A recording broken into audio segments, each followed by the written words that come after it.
Hi friends, welcome to pebbles Bengali cooking. আমি মৌসুমি, তোমাদের সবার কাছে চলে এসেছি আবার একটা রেসিপি নিয়ে। আমার অনুরোধ যে আমার নতুন বন্ধুদের আমি ওয়েলকাম জানাচ্ছি এবং পুরনো বন্ধুদের সবসময় বলবো পাশে থেকে আমার এই অনুষ্ঠানটা দেখে যেতে। তো আজকে আমি তোমাদের যেটা রান্না করে দেখাবো সেটা হলো পাট পাতার পকোড়া বা বড়া। এই পাট পাতা কিন্তু খেতে খুব ভালো একটা জিনিস, মানে অনেকে শাক পাতা খেতে চায় না, কিন্তু আমরা যদি পকোড়ার মতন বানিয়ে এটা খাই তাহলে মুড়ি বা গরম ভাতের সাথে খুবই ভালো লাগবে। তাহলে চলো দেখে নেওয়া যাক পাট পাতার এই পকোড়া বা বড়া আমি কীরকমভাবে বানাচ্ছি।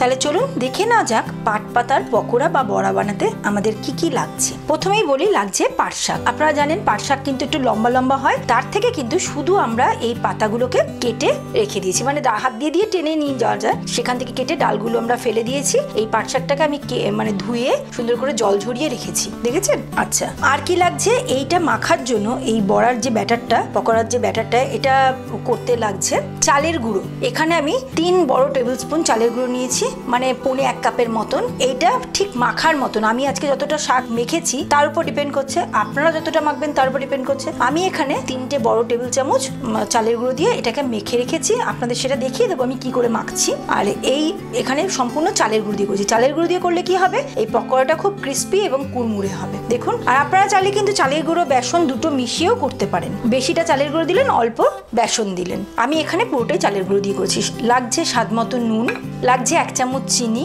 লাগছে 1 চামচ লঙ্কার গুঁড়ো, লাগছে 1.5 চামচের মতন হলুদ। হলুদ না দিলে কিন্তু শাকের জীবাণুটা কাটে না, তাই জন্য আমরা হলুদ ইউজ করছি।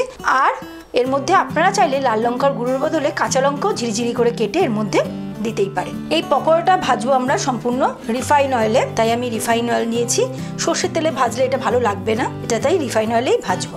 এবার আপনাদের দেখাই, আমি কিন্তু এখানে দেখেছেন এই পাতা কিন্তু একদম ঝিরিঝিরি করে আমি কেটে ওটাকে কিন্তু কুচিয়ে নিয়েছিলাম। তার মধ্যে দিয়েছি এই যে মাপগুলো বললাম সেই মাপেরই কিন্তু। এটা হলুদ লাগছে, আপনাদের দেখে মনেই হতে পারে এটা বেসন, কিন্তু না, এটা চালের গুঁড়ো। চালের গুঁড়োর মধ্যে হলুদ, লঙ্কা আর নুন নিয়েছি, চিনি নিয়েছি। তাহলে প্রথমে কি করতে হবে, শাকটাকে আগে নুন, হলুদ এবং লঙ্কা গুঁড়ো দিয়ে আর চিনি দিয়ে ভালো করে চটকে নিয়ে তারপর এটার মধ্যে কিন্তু কোনো জল দিতে লাগে না।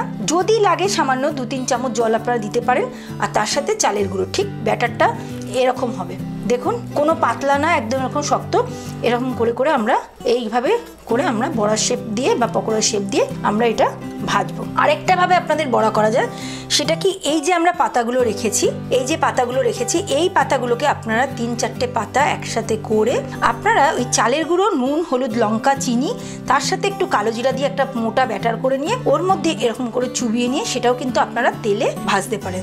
তার মানে আমি কিন্তু দুভাবেই দেখালাম। এটা দেখতে একটু সুন্দর হবে, লম্বা হবে, দেখতেও ভালো লাগবে। আর ওটা কি, ওটা দেখতেও ভালো হবে কিন্তু ওটা তাড়াতাড়ি হবে, খুব একটা ঝকমারি নেই, মানে সময়ের ঝকমারি লাগে না। তার মানে আমরা কি করবো, এরকম করে পাতাগুলোকে নিয়ে একসাথে 5-6টা পাতা নিয়ে, কিভাবে বললাম, চালের গুঁড়ো, কালো জিরা, হলুদ এবং লঙ্কার গুঁড়ো আর চিনি একসাথে ব্যাটারটা গুলে এইরকম ভাবে পাতাটা ওই ব্যাটারের মধ্যে চুবিয়ে তারপরে আমরা সেটা ভাজবো। তাহলে এই দুভাবে আপনাদের আমি পকোড়া তৈরির নিয়ম দেখিয়ে দিলাম। এবার চলুন আমাদের পকোড়াটা ভেজে নেওয়া যাক। দেখুন আমরা তাহলে রান্নার কাছে চলে এসেছি। এর মধ্যে আমরা ফ্রাইং প্যান বসিয়ে দিয়েছিলাম, ফ্রাইং প্যানটাও গরম হয়ে গেছে। আমরা অল্প তেলেই ভাজবো, খুব একটা বেশি তেল দেবো না এর মধ্যে। এখানে আমরা প্রায় 4 টেবিল স্পুনের মতন আমরা তেল দিলাম। এবার গ্যাসের ফ্লেমটা আমরা একটু বাড়িয়ে নিচ্ছি। আমাদের তেলটা গরম হয়ে গেছে, দেখুন আমরা তেলটা গরম হয়েছে বুঝবো কি করে, আমরা 1 ফোঁটা ফেলে দিলাম। দেখেছেন আমাদের তেলটা কিন্তু গরম হয়ে গেছে। এর মধ্যে আমি অল্প অল্প করে ভেজে দিচ্ছি। দেখুন গ্যাসের ফ্লেমটা আমরা একটু কমিয়ে দিয়েছি। আপনারা ছোটো ছোটো করেও ভাজতে পারেন, আবার একটু বড় বড় করেও ভাজতে পারেন, যে যেরকম খাবেন, শেপটা তো যার নিজের উপরে। তবে ছোটো ছোটো ভাজলে কি হয়, জিনিসটা কাঁচা থাকে না। আর এটা কখনোই গ্যাসের ফ্লেমটাকে বাড়িয়ে ভাজবেন না, তাহলে আমাদের ভেতরটা কিন্তু কাঁচা থেকে যেতে পারে। আর আমাদের এখন চারিদিকে যা পরিস্থিতি, তাতে কিন্তু যতটা সম্ভব টেম্পটেড অবস্থাতেই তরকারি যে কোনো রেসিপি আমাদের রান্না করতে হবে, তাহলে কি হয়, জার্মসটা মুক্ত হয়ে যায়। বাকিগুলো আমি পরে আবার ভেজে নেব। আর এরকম ব্যাটার করে কিন্তু আপনারা রেখেও দিতে পারেন, যদি এয়ারটাইট টিফিন বক্সে রেখে দেন, যদি মনে হলো আজকে একটু খাবো, কালকে একটু খাবো, এরকম করেও কালে কিন্তু করা যেতে পারে। আমরা একবার একটু দেখতেন কি সুন্দর, এগুলো কিন্তু দেখেছেন মুভ হচ্ছে, তার মানে আমাদের তেলটা কিন্তু খুব ভালো গরম হয়েছিল। আমি মাঝেরটা কিন্তু এখন নাড়াচ্ছি না, এরকম হালকা হালকা করে আমরা একবার উল্টে দেব। গ্যাসের ফ্লেমটা কিন্তু আমি একদমই কম করে রেখেছি।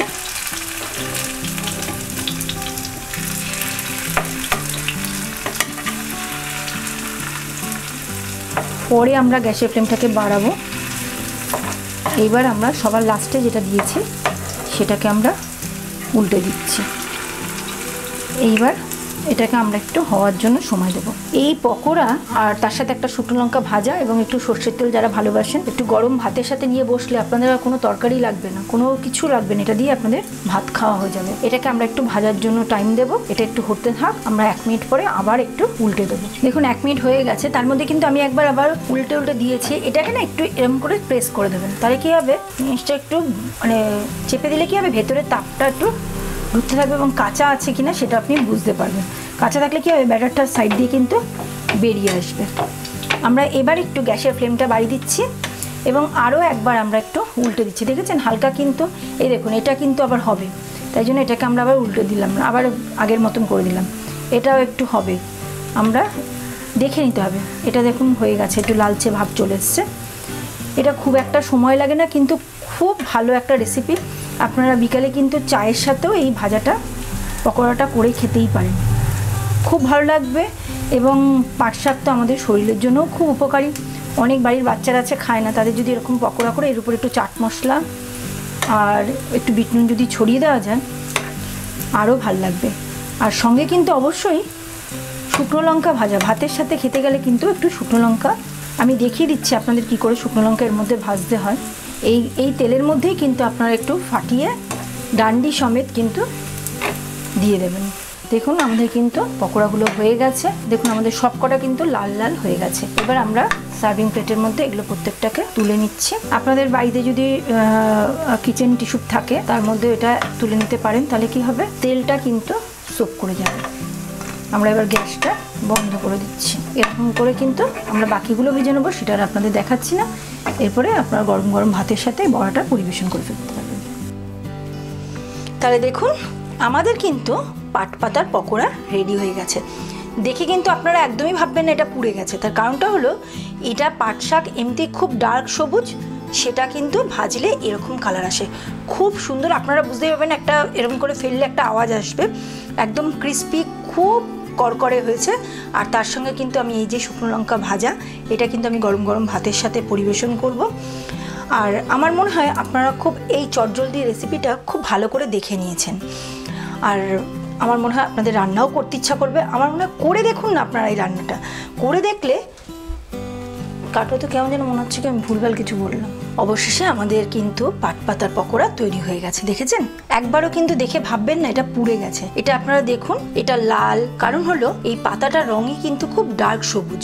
আপনাদের আগে কিন্তু আমি কুমড়ো পাতার মানে পকোড়া করে দেখিয়েছিলাম, এরকমই কিন্তু কালারটা আসবে এবং খুব মুচমুচে হয়েছে। আপনারা বুঝতেই পারবেন, দেখেছেন খুব মুচমুচে বড়াটা হয়েছে, একদম শক্ত আর হলো ক্রিস্পি টাইপের হয়েছে, একটুও নেতানো হয়নি। আর আমার মনে হয় আপনারা এই বড়াটা রেসিপিটা, পকোড়া রেসিপিটা খুব ভালো করে দেখে নিয়েছেন। একবার করেই দেখুন না, আমার মনে হয় আপনাদের খুব ভালো লাগবে।